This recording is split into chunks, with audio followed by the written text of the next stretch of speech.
Madam যাওয়া নাকি আমার সাথে? খাইছি মাল হইছিটা। ভাই আপনি মদ খেয়ে রাস্তাঘাটে পড়ে আছেন, আপনি কি জানেন না ইসলামে মদ খাওয়া হারাম?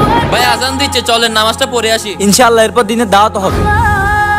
আরে বন্ড হুজুর গুলা, আমি তোদের সাথে নামাজে কি তাবলিগেও যেতে রাজি আছি, কিন্তু আমার একটা শর্ত আছে।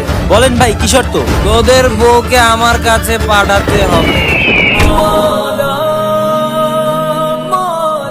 ঠিক আছে, আমরা তোমার শর্তে রাজি আছি, কিন্তু তোমাকে আমাদের সাথে মসজিদে যাইতে হবে। ঠিক আছে, আমি তোমাদের সাথে যেতে রাজি আছি। হে আল্লাহ, আমার দায়িত্ব ছিল তাকে সিজদা পর্যন্ত নিয়ে আসা, এখন তুমি তাকে হিদায়াত দান করো।